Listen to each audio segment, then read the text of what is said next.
I have to say that we were a little disappointed in the reaction of the Colombian government, which apparently expressed heartfelt condolences on the loss of lives in Pakistan after the Indian strikes, rather than sympathizing with the victims of terrorism. There can be no equivalence between those who dispatch terrorists and those who resist them. I have to say that we were a little disappointed in the reaction of the Colombian government, which apparently expressed heartfelt condolences on the loss of lives in Pakistan after the Indian strikes, rather than sympathizing with the victims of terrorism. We will say to our friends in Colombia, there can be no equivalence between those who dispatch terrorists and those who resist them. There can be no equivalence between those who attack and those who defend. We are only exercising our right of self-defense, and if there is any misunderstanding here on this score, we are here to dispel any such misunderstanding. We're very happy to talk to Colombia in some detail about the circumstances. We have, as I said, very concrete proof. In fact, when this terrorist attack occurred, it was immediately claimed by an organization called the Resistance Front, which is a unit of the Lashkar-e-Toiba based in Muridke, Pakistan. There is no doubt that they reiterated this credit the next day. It is only after their handlers realized the damage this could do that they then deleted the claim 2 days later. But the claim has been made. There is no doubt as to where this came from. And we will reserve always the right to hit back. Just as Colombia has endured many terror attacks, so have we in India. We have endured a very large number of attacks for almost 4 decades. Frankly, it is now very well established that Pakistan has been breeding the monsters of terrorism for a very long time for their own purposes. We all know that when Osama bin Laden was being hunted around the world, it was Pakistan that gave him shelter.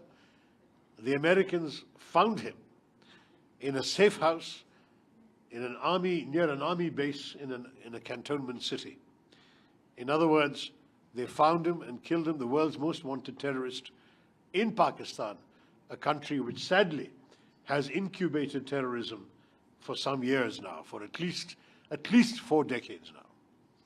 And for this reason, we would like the government and people of Colombia to understand that there should be no equivalence.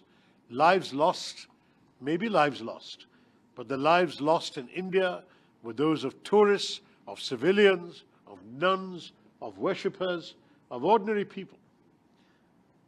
The lives that were lost in Pakistan were the lives of terrorists, well-known terrorists. There is a difference.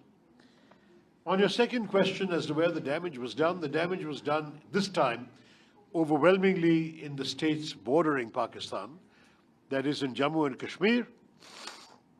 Also, I think they might turn this off, the sound is not right. Also in 1 or 2 districts of our neighboring state of Punjab, which is right next door to Pakistan, and to somewhat lesser extent in the state of Rajasthan. In other words, the Pakistani shelling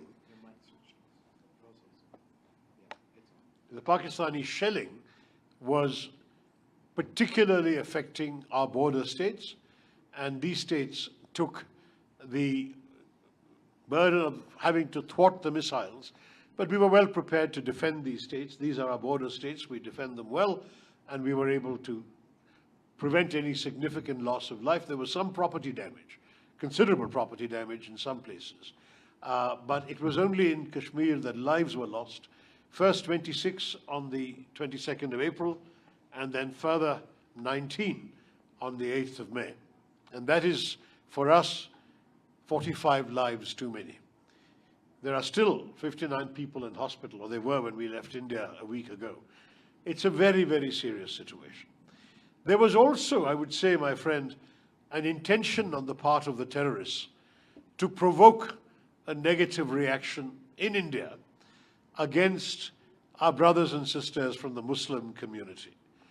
The terrorists specifically asked if people were Hindu or non-Muslim before shooting them dead. There were 25 Hindus, one of them from Nepal, and one Christian who was shot dead. In addition, of course, the shells killed Sikhs and Christians as well. But I say this to you that India very proudly stayed united. There were some brief moments of anger, as you can understand, in every society, but very quickly India rallied around the unity that is embodied in our country's constitution and the national flag, and we stayed as one voice. I should have mentioned at the very beginning of my remarks, let me do so now, that my colleagues and I represent 5 political parties in India, we represent 7 different states in India, and we represent different languages, different religions. We have 3 religions amongst the 7 of us. We are truly reflective of the diversity of India, whether it's linguistic diversity, political diversity, religious diversity. But we are united in the message we have brought to you in Colombia.